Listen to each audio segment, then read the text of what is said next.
केवल बात यहां तक सीमित नहीं थी, क्योंकि उसके बाद मैं उस बाबा को मिलने के लिए मैं गया। अब बाबा मेरा चेहरा तो पहचानता नहीं था, मेरे कॉलेज के दिनों में उसने मुझे देखा था। दूसरा नाम लेकर मेरे मित्रों के साथ में बाबा को मिलने को गया। इन्हीं मित्रों के साथ में खुशहाल भाई, अजय शाह जी वगैरह इनके साथ में गया, उन्हीं के नाम बताकर हम गए। उसका मैंने इंटरव्यू लिया। वो इंटरव्यू में गाली देता है अंधविश्वास के क्षेत्र में काम करने वाले हम लोगों को, मेरे सामने ही गाली देता है। वो कहता है कि जयंत नारळीकर जैसे इतने बड़े साइंटिस्ट, उनको हमने लेटर लिखा, इस लेटर में कहा कि हमने ऐसा ऐसा संशोधन किया है, आप जांचने के लिए आइए और इसको मान्यता दीजिए ताकि पूरे दुनिया में भारत का नाम होगा। तो ये साइंटिस्ट भी फिर उन्होंने बहुत गंदे शब्दों का उपयोग किया जयंत नारळीकर जी के बारे में, कि अपने आप को इतने बड़े साइंटिस्ट कहते हैं, लेकिन इनमें इतनी हिम्मत भी नहीं है कि पैरासाइकोलॉजी का संशोधन जो होता है उसको जांचा जाए। उल्टा उन्होंने मुझे लेटर भेजा, यानी जयंत नारळीकर जी ने लेटर भेजा, वो लेटर भी उन्होंने बताया। उन्होंने कहा, जयंत नारळीकर जी बहुत ही ऊंचे दर्जे के साइंटिस्ट हैं, हम सबको पता है, वो हमारे प्रधानमंत्री के वैज्ञानिक सलाहकार भी रह चुके हैं, ये भी हमको पता है। जयंत नारळीकर जी ने लिखा था कि कोई भी साइंटिस्ट इस ढंग के संशोधन जांचने के लिए पर्याप्त नहीं होते हैं। मेरे साथ में आपने एक मैजिशियन को बुलाना चाहिए और उनके साथ में अंधविश्वास के क्षेत्र में काम करने वाले मुझ जैसे यानी श्याम मानव जैसे लोग हैं, उन लोगों को बुलाना चाहिए।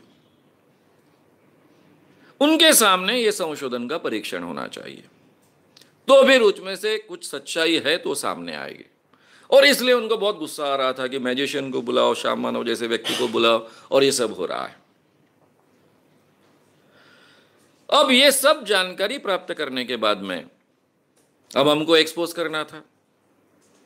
अरुण साधु एक बहुत ही फेमस लेखक है, पत्रकार है, जिनके नॉवेल्स पर पिक्चर्स निकल चुके हैं।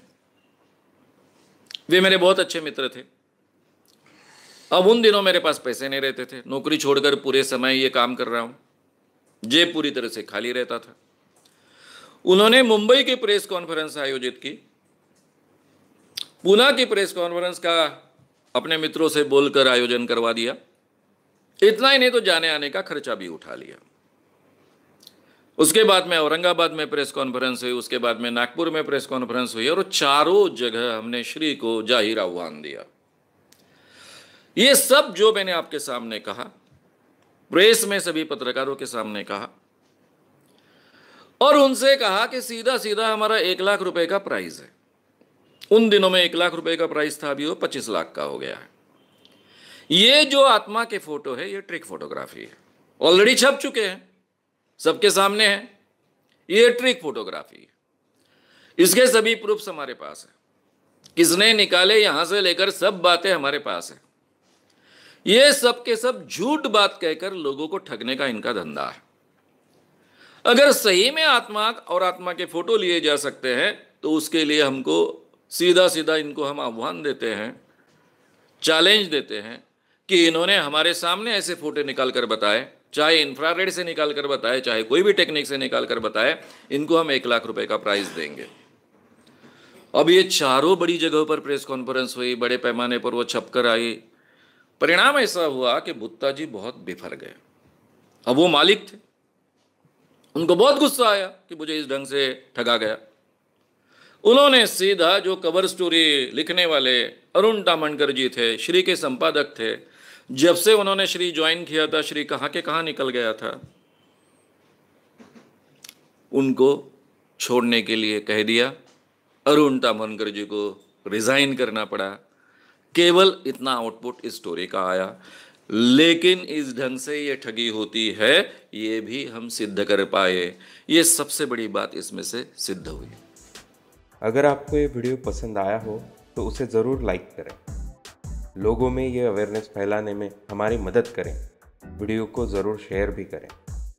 तो हमारे YouTube चैनल श्याम मानव को विज़िट करें। ऐसे सारे वीडियोस का आनंद लेने के लिए हमारे चैनल को सब्सक्राइब करें। उसके लिए सब्सक्राइब बटन दबाएं। नए वीडियोज़ का नोटिफिकेशन पाने के लिए बेल आइकन दबाएं।